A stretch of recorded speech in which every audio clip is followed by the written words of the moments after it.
परंपरा को आगे बढ़ाने का संकल्प है हमारा, क्योंकि आपकी उम्मीद पर टिका है परिवार हमारा। अमर भारती एक उम्मीद, जज्बा बुलंद हौसलों का, जज्बा भारत के निर्माण का। कुछ समय से मैं स्वयं भी क्वारंटीन था, क्योंकि मेरा ड्राइवर पॉजिटिव हुआ था।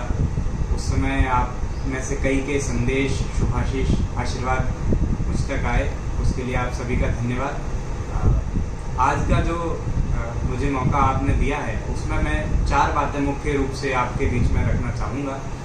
पहला ये है कि भले ही अन्य कई चीज़ें खुल रही हों, लेकिन जब तक गवर्नमेंट की तरफ से धार्मिक संस्थानों को, मंदिरों को खुलने का आदेश जारी नहीं होता है, तब तक मैं चाहता हूँ कि हम सभी उससे थोड़ा सा बच कर के रहें।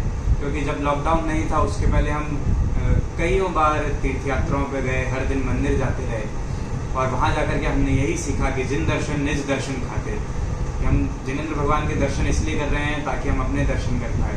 और फाइनली अब मौका आया है कि हम लॉकडाउन में हैं और निज दर्शन कर सकते हैं। उस समय भी हम बाहर की ओर देखें तो ये अच्छा नहीं है।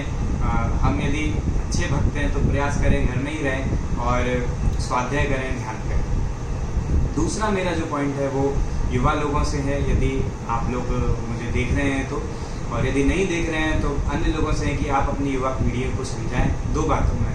पहला तो ये कि अनावश्यक समय बर्बाद ना करें, खासतौर से इस लॉकडाउन के पीरियड में। हम लोग भी लगातार कई लोगों से मिल रहे हैं, फील्ड में हैं, तो ये देख रहे हैं कि सोशल मीडिया के माध्यम से, पबजी के माध्यम से, टिकटॉक में वीडियो बनाने के माध्यम से पूरा दिन निकल जाता है और ऐसे ही समय चला जाता है। यहाँ तक कि निद्रा के माध्यम से भी, एक भजन भी है, निद्रा बेच द्यूं कोई ले तो। यदि मतलब जो अच्छा व्यक्ति है, अनुशासन वाला है, वो तो ये चाहता है कि कोई निद्रा हमारी ले ले तो मैं बेचने तैयार हूँ। और दूसरा उनके लिए मैं ये कहना चाहता हूँ कि अनावश्यक मानसिक तनाव में, डिप्रेशन में ना जाएं।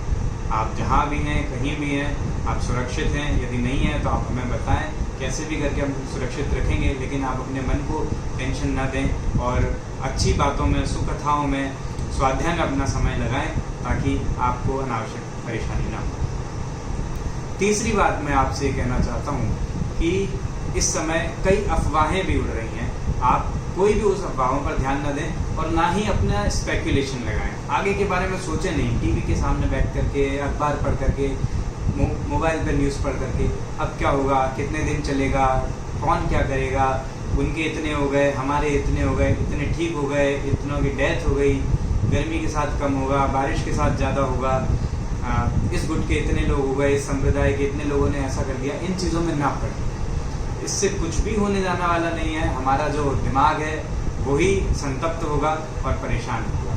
इसलिए आप ये जो समय है इसको प्रोडक्टिव चीज़ों में लगाएं, ऐसी चीज़ों में लगाएं कि हम आने वाले समय में उसको याद रख पाएँ। कंठपाठ करें, आप अच्छी चीज़ें याद करें, स्वाध्याय करें, बातचीत करें तो अच्छी बात करें, अच्छे विषयों में चर्चा करें, तो ये समय हमारे लिए अच्छा रहेगा।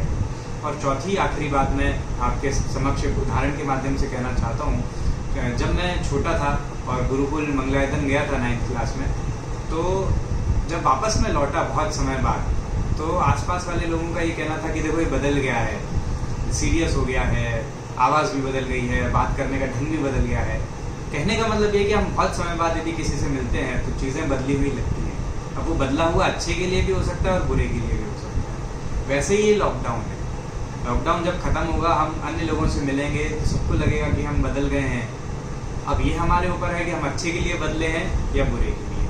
आप अच्छा समय अपना व्यतीत करें, हम सभी एक दूसरे का साथ दे करके, सहभागी बन करके, स्थितिकरण करते हुए अच्छा समय यदि निकालेंगे तो हम अच्छे के लिए बदलेंगे और आने वाला समय भी हमारे लिए अच्छा होगा। अंत में मैं यही कहना चाहूँगा कि एक हमारा भजन है, हम तो कबहू न निज घर आए, प्राचीन कवि द्वारा लिखा हुआ है। उसमें वो कहते हैं कि हम कभी निज घर आए ही नहीं। जब तक लॉकडाउन नहीं था तब तक हमारा ये जो ईंट पत्थर का बना हुआ मकान था, हम इसमें भी नहीं आ पाते थे, हमें टाइम ही नहीं मिलता था। अब लॉकडाउन ने हमें इस ईंट पत्थर वाले निज घर में तो पहुंचा दिया है।